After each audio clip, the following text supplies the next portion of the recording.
भोर तालुक्यातील नरसापूर इथे घडलेल्या अत्यंत धक्कादायक आणि अमानवीय घटनेने संपूर्ण राज्यभर संतापाची लाट उसळली आहे। 4 वर्षाच्या चिमुरडीवर लैंगिक अत्याचार करून तिची हत्या केल्याच्या घटनेचा ठाण्यात शिवसेनेच्या वतीने जोरदार निषेध व्यक्त करण्यात आला। या प्रकरणातील आरोपीला तात्काळ अटक करून कठोरात कठोर शिक्षा देण्याची मागणी आंदोलकांकडून करण्यात आली। ठाणे महानगरपालिका मुख्यालयासमोर शिवसेनेच्या महिला आघाडीच्या वतीने तीव्र आंदोलन करण्यात आले। महापौर शर्मिला पिंपळकर व शिवसेना ठाणे जिल्हा महिला संघटक मीनाक्षी शिंदे यांच्या नेतृत्वाखाली झालेल्या या आंदोलनात शिवसेनेच्या सर्व नगरसेविका व शिवसेना महिला आघाडीच्या पदाधिकारी मोठ्या संख्येने सहभागी झाल्या होत्या। संतप्त महिलांनी ह्या घटनेचा तीव्र शब्दात निषेध व्यक्त करत अशा विकृत प्रवृत्तींना समाजात स्थान नाही असे स्पष्ट मत मांडले। राज्याचे मुख्यमंत्री देवेंद्र फडणवीस आणि उपमुख्यमंत्री एकनाथ शिंदे यांच्याकडे ह्या प्रकरणाचा जलद गतीने तपास करून आरोपींवर कठोर कारवाई करण्याची मागणी त्यांनी आंदोलनादरम्यान केली। तसेच निवेदन मुख्यमंत्री व उपमुख्यमंत्र्यांना देणार असल्याचे स्पष्ट केले। यावेळी आंदोलकांकडून आरोपीच्या पुतळ्याला जोडे मारून त्याचे दहन केले। ज्याप्रमाणे बदलापूर येथील प्रकरणात पीडित कुटुंबाला न्याय मिळाला त्याप्रमाणे नरसापूर प्रकरणातील पीडितांच्या कुटुंबियांना न्याय मिळवून द्यावा अशी संपूर्ण जनतेची मागणी असल्याचे महापौर शर्मिला पिंपळकर यांनी नमूद केले। शिवसेना ठाणे जिल्हा महिला आघाडी तसेच महिला संघटक मीनाक्षी शिंदे यांनीही पीडित कुटुंबाला न्याय मिळालाच पाहिजे अशी ठाम भूमिका व्यक्त केली। जर आरोपींवर लवकरात लवकर कारवाई झाली नाही तर आंदोलन अधिक तीव्र करण्यात येईल असा इशाराही त्यांनी यावेळी दिला। या घटनेमुळे समाजात भीतीचे वातावरण निर्माण झाले असून महिलांच्या सुरक्षिततेबाबत पुन्हा एकदा प्रश्नचिन्ह उपस्थित झाले आहे। नागरिकांनीही संतप्त व्यक्त करत दोषींना कठोर शिक्षा देण्याची मागणी केली। या आंदोलनात शिवसेना ठाणे उपजिल्हाप्रमुख वंदना डोंगरे, विभाग प्रमुख पूजा लोंढे, पूजा वाघ तसेच शिवसेनेच्या सर्व नगरसेविका व महिला आघाडीच्या पदाधिकारी मोठ्या संख्येने उपस्थित होत्या। फाशी द्या, फाशी द्या, फाशी द्या, फाशी द्या, फाशी द्या, वर्षाच्या मुलीवर अत्याचार करणाऱ्या नराधमाला फाशी द्या, फाशी द्या, 4 वर्षाच्या मुलीवर अत्याचार करणाऱ्या फाशी द्या, फाशी द्या, फाशी द्या, नराधमाला फाशी द्या, फाशी द्या, फाशी द्या, नराधमाला फाशी द्या, फाशी द्या, फाशी द्या, नराधमाला फाशी द्या, ओ मावशी ओ फाशी द्या, फाशी द्या, नराधमाला फाशी द्या, फाशी द्या, फाशी द्या, नराधमाला फाशी द्या, फाशी द्या, फाशी द्या, नराधमाला फाशी द्या, फाशी द्या, फाशी द्या, नराधमाला फाशी द्या, 4 वर्षाच्या मुलीवर अत्याचार करणाऱ्या नराधमाला फाशी द्या, फाशी द्या, 4 वर्षाच्या मुलीवर अत्याचार करणाऱ्या नराधमाला फाशी द्या, फाशी द्या, उलटा करून लटकून टाका त्याला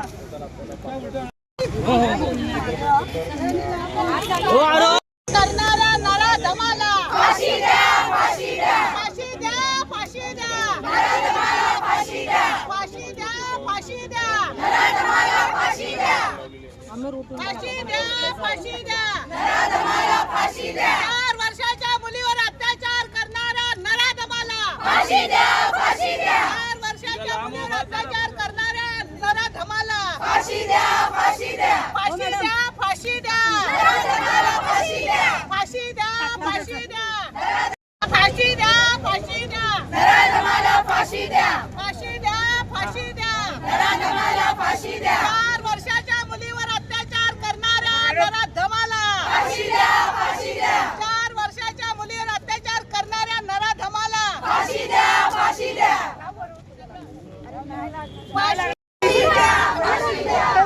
नराधमाला फाशी द्या, फाशी द्या, फाशी द्या, फाशी द्या, नराधमाला फाशी द्या, फाशी 4 वर्षाच्या मुलीवर अत्याचार करणाऱ्या नराधमाला फाशी द्या, फाशी द्या, 4 वर्षाच्या मुलीवर अत्याचार करणाऱ्या नराधमाला फाशी द्या, फाशी द्या, फाशी द्या, फाशी द्या, नराधमाला फाशी द्या, फाशी द्या, फाशी द्या, नराधमाला फाशी द्या, फाशी द्या, फाशी द्या, नराधमाला फाशी द्या, फाशी द्या, फाशी द्या, नराधमाला फाशी द्या, 4 वर्षाच्या मुलीवर अत्याचार करणाऱ्या नराधमाला फाशी द्या, फाशी द्या, 4 वर्षाच्या मुलीवर अत्याचार करणाऱ्या नराधमाला फाशी द्या, फाशी द्या, फाशी द्या, फाशी द्या, नराधमाला फाशी द्या, फाशी द्या, फाशी द्या, नराधमाला फाशी द्या, फाशी द्या, फाशी द्या, नराधमाला फाशी द्या।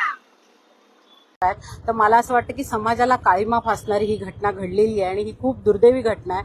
आणि फास्ट ट्रॅक कोर्टामध्ये जरी ही केस चालवत असाल तर मला असं वाटतं की त्या गुन्हेगारांनी जर आपला गुन्हा कबूल केला असेल तर त्याला ताबडतोब फाशी देण्याची मागणी आमच्या वतीने आम्ही करतोय. आणि संपूर्ण समस्त महिला आघाडी असेल, संपूर्ण ठाणे शहरातील जनता असेल ती ह्याच्या निषेधार्थ आज आंदोलन करते. तर ते सातत्याने असे प्रकार मला असं वाटतं की कायद्याच्या चौकडीत राहून सगळ्या गोष्टी सरकारला बघायच्या आहेत, पण शेवटी माणूस म्हणून विचार करताना अशा विकृतीला जर वेळीच ठेचलं असतं, याच्या पूर्वी पण त्याच्यावरती 2 गुन्हे नोंद झाले होते, त्याच वेळी जर त्याच्यावर कठोर कारवाई केली असती तर आज ती चिमुकली आपल्यामध्ये असती. मला असं वाटतं वयाची मर्यादा न बाळगता अशा प्रकारची विकृती समाजामध्ये पसरते आणि ती कुठेतरी थांबवली पाहिजे. आज देखील आम्ही ऐकलं की एका आजोबांनी आपल्या नातवावरती पण अशा प्रकारचं कृत्य करण्याचा प्रयत्न केलेला आहे. तर ही मानसिकता ही बळावते का? तर कायदा आपला कठोर नाहीये आणि कायद्याच्या चौकडीत राहून आपण काम करण्याचा प्रयत्न करतोय. तर मला असं वाटतं की कायद्याच्या उपर जाऊन अशा प्रकारे ज्यावेळी बदलापूरची घटना घडली आणि त्यावेळी इन्स्टंट त्याच्यावरती कारवाई केली, अशी जर कारवाई मला असं वाटतं की ह्या विकृतीवर पण जर केली तर समाजात एक वचक बसेल आणि ह्याच्या पुढे तरी किमान मला असं वाटतं ह्या घटनांवरती रोख आणण्यास आपण यशस्वी ठरू. मॅडम, तो जो नराधम होता त्याच्या पत्नीने देखील मागणी केलेली आहे फाशीची. शिंदे साहेबांकडे देखील मागणी केलेली आहे. मला असं वाटतं की न्याय मागण्यासाठी प्रत्येक जण धडपडत असतो आणि तिचे पालक आता ज्यावेळी म्हणतात की कोणी आम्हाला भेटू नका, कारण त्यांना माहिती की ह्याच्या पूर्वी पण बऱ्याचशा घटना अशा घडतायत, लोक जाऊन भेटतायत, आम्ही सगळं करू म्हणून सांगतायत, पण निर्णय होताना फार उशीर लागतोय आणि म्हणून ती मानसिकता कुठेतरी खचत चालली की न्याय भेटायला आपल्याला उशीर होतोय म्हणून. आणि तो लवकरात लवकर जर साधायचा असेल तर मला असं वाटतं की ज्यावेळी त्याला अरेस्ट केली त्यावेळी त्यानेच जर कबुली जबाब दिला असेल तर तो कबुली जबाब ग्राह्य धरून लगेच त्याच्यावरती जर कारवाई झाली तरच मला असं वाटतं की समाजात ही पसरलेली मानसिकता रोखण्यात आपण कुठेतरी यशस्वी ठरू. मॅडम, राज्यात महायुतीचं सरकार आहे, आपणही त्याचा भाग आहात, मात्र महिला कुठेतरी आक्रमक होत आहेत. लाडकी बहीण नको, सुरक्षा महत्वाची आहे, याकडे कसं बघता?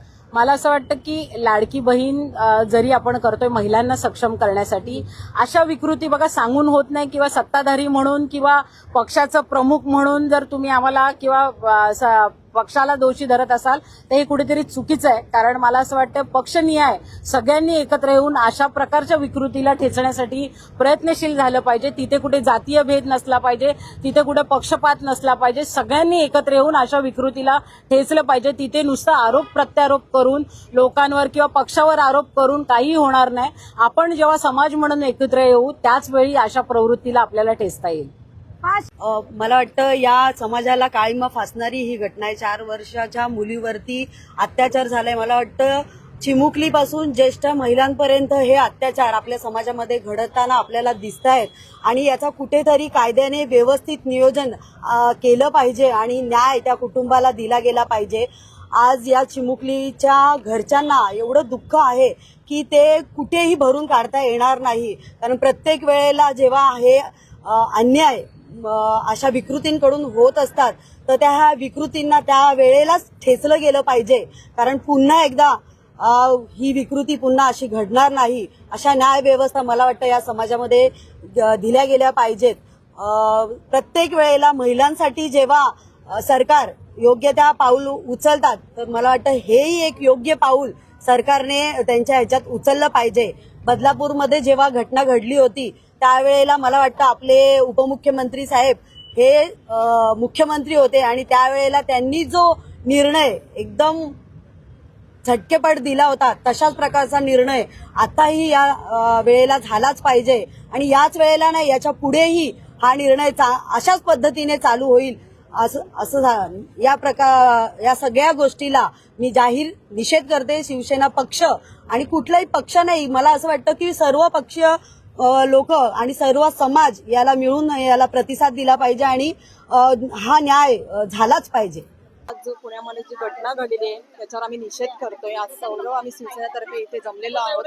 माझं एकच मत आहे की आपण जर मोर्चा वगैरे काढण्यापेक्षा ह्याच्यावर कठोर कारवाई झाली पाहिजे. तर मोर्चाचा संबंधच येत नाहीये. कारण ज्या असे कृत्य करणारी जी व्यक्ती आहे आणि मला वाटते ज्या चिमुकल्या आज जन्माला येतात त्यांचं एकच ध्येय असतं की आम्ही या वातावरणामध्ये वावरलं पाहिजे, खेळलो पाहिजे.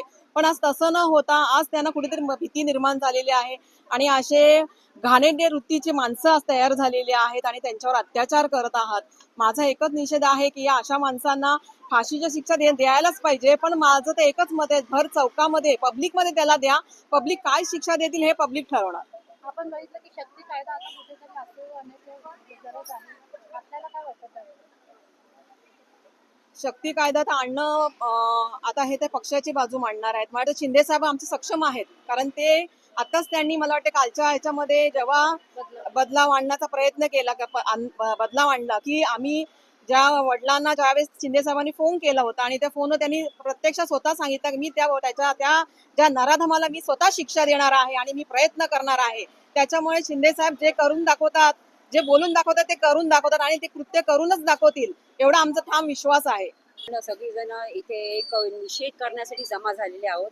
प्रत्येक वेळीस कॅन्डल मार्च होतो, सगळ्या गोष्टी होतात आणि विषय कुठेतरी थांबवला जातो, तर विषय कुठेतरी शांत होतो. जो आक्रोश जनतेमध्ये आहे, मला वाटते वरिष्ठ जे आपले आहेत, आपले अधिकारी आहेत, आपले मुख्यमंत्री आहेत, उपमुख्यमंत्री आहेत, या सगळ्यांनी हा विषय गंभीराने घेऊन त्याच्यासाठी काहीतरी तोडगा असा काढला पाहिजे. छोट्याशा चिमुकल्या ज्या आहेत, ज्या आपण नवरात्रमी त्याला नवदुर्गा म्हणून समजून त्याची पूजा करतो आणि त्यांच्यावर हा अत्याचार होतो. आज पालकांवर विश्वास राहिलेला नाही, ज्यांच्याकडे आपण सेफ्टीसाठी ठेवून जातो, आज ती लोकच अशी हत्या करतात आणि अशी गुन्हा करतात. याचा खूप आपल्या समाजाला आम्ही संपूर्ण सगळ्या महिला मिळून निषेध करतो आणि यासाठी असा कायदा काढला पाहिजे. जर सांगतात ना की त्यांना फाशीची शिक्षा आहे, पण आम्ही या सगळ्या महिला सगळ्या येऊन आई माता सगळ्या सांगतो की तुम्ही समाजामध्ये त्याला द्या आणि पब्लिकमध्ये त्याला हँडओव्हर करा. अशा समाजाला आमची आणि आपल्या सगळ्या मंत्र्यांना आमच्याकडनं अशी एक विनंती आहे की त्यांनी या गोष्टीवर नक्कीच लक्ष द्यावं. घटना घडलेली आहे ती एकदम दुर्दैवी आहे आणि खरंच ही काळिंबा फासणारी आहे.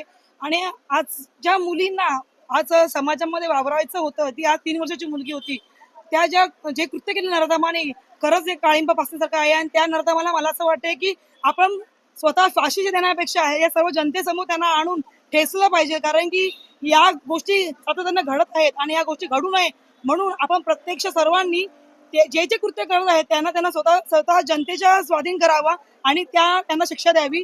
कारण की ह्या प्रत्येक गोष्टीमध्ये आज उद्या या गोष्टी घडणारच आहेत आणि प्रत्येक वेळेस जर आपण बघितलं तर या गोष्टी म्हणजे वयस्कर असतील, ज्येष्ठ असतील, कोणी म्हणजे मुलांमध्येही फरक जाणवत नाहीयेत.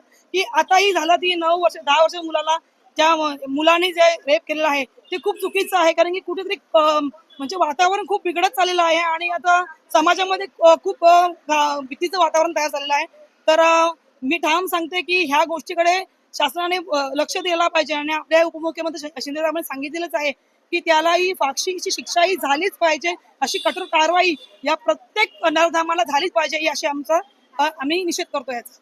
जसे आपण बाहेर देशात एवढे सगळे प्लॅन्स प्रोजेक्ट आणतो, तसे त्यांचे मेन्स रूल्स आणि इम्प्लिमेंट करून आपल्याला इथल्या मुलींना कशी सेफ्टी मिळेल त्याच्यावरती सरकारने निर्णय घेतलाच पाहिजे. जसे वरती संसदेमध्ये इतक्या महिला आहेत, त्या सगळ्या महिलांनी मुलींच्या सेफ्टीसाठी बाजू मांडली पाहिजे. त्याच्यासाठी अमेंडमेंट्स आणून बिल पास केले पाहिजेत, अशी माझी सरकारला कठोर विनंती आहे. मी विनंती करते की आज इथे वावरणाऱ्या प्रत्येक मुली लहानपणापासून तर वयोगट 60-70 कोणत्याही महिला सुरक्षित नाही. जर असं होणारच असेल तर ह्याच्यासाठी आपल्याला शक्ती कायदा तर असलाच पाहिजे. पण बाहेर देशातनं जेवढे कठोर इराण, नेपाळ, दुबई ह्या सगळ्यांमध्ये जेवढे कठोर रूल्स आहेत, लॉज आहेत, ते आपण इथे आणून इम्प्लिमेंट केले पाहिजेत असं मला वाटतं. शिवसेने पक्षातर्फे आम्ही ह्या गोष्टीचा जाहीर निषेध करण्यासाठी इथे आंदोलन केलेलं आहे. मला वाटतं रेप केसेस आपल्या कंट्रीमध्ये इतक्या वाढत चालल्या आहेत आणि ह्याला कुठेतरी आळा बसलाच पाहिजे. एज फॅक्टरकडे बघता तर म्हणजे कुठच्या विकृत बुद्धीची माणसंही आहेत आपल्या इथे असं वाटायला लागलंय. त्याच्यामुळे स्ट्रिक्ट लॉज आपण त्याच्यासाठी बनवले पाहिजे आणि अशा माणसांना फाशीची शिक्षा किंवा ऍटलिस्ट त्यांना पब्लिकमध्ये तरी आणून काहीतरी शिक्षा दिलीच पाहिजे.